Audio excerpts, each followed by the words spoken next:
우리 교회는 브라질, 멕시코, 탄자니아 등 5국가의 5명의 파송 선교사를 비롯하여 캄보디아, 케냐, 몽골 등 전 세계 다양한 지역에서 사역하고 있는 협력 선교사들을 후원하고 있습니다.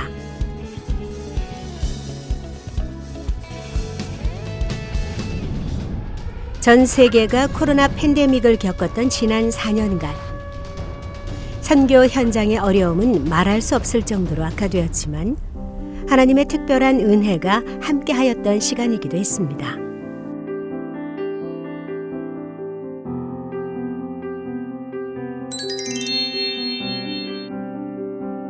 탄자니아 정부는 공식적으로 코로나19의 존재를 부인하고 사회적 거리두기나 어떤 공공안전 조치도 취하지 않았습니다.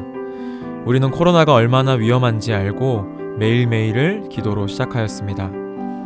그런데 놀랍게도 우리 사역자들 가운데 코로나로 인해 아픈 사람은 단 한 명도 없었습니다. 또한 팬데믹 동안 선교 사역이 중단될 것으로 예상했지만 오히려 3곳의 교회를 건축하고 5곳의 우물 사역을 허락하셨습니다.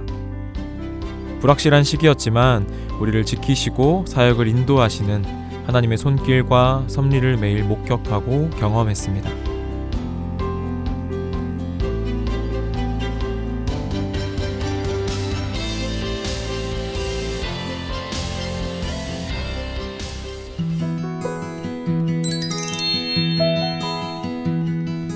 코로나가 시작되자 이곳 싱가포르도 봉쇄와 집합 금지로 인해 교회 모임은 중단되었습니다.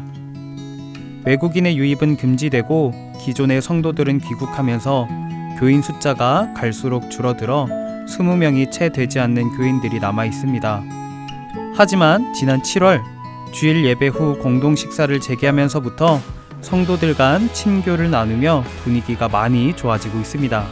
2024년에는 보다 다양한 교회 활동들을 계획하여 사랑이 넘치는 신앙 공동체를 만드는 데 집중하고자 합니다.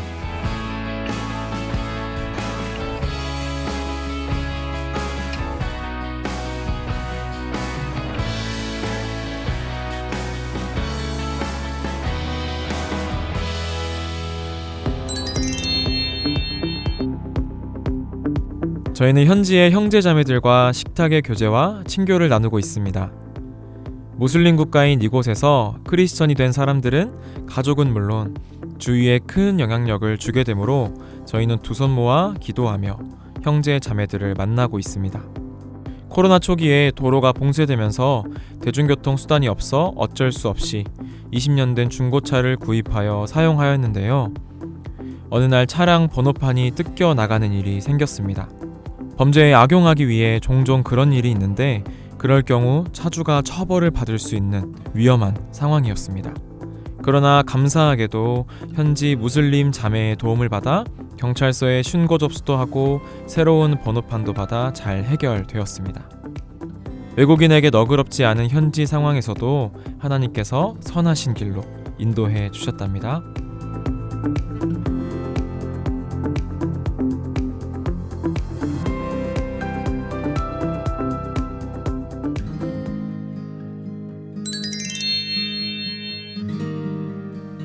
반사막지대인 이곳은 워낙 넓게 분산된 지역이라 하루 종일 다녀도 5집 이상을 신방하기가 어렵답니다.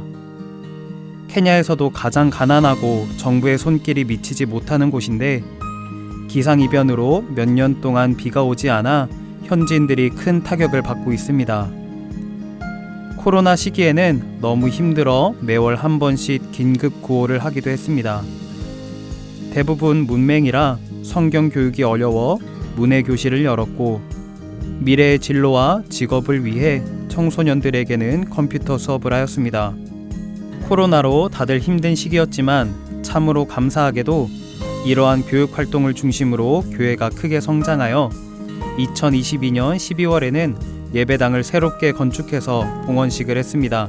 할렐루야!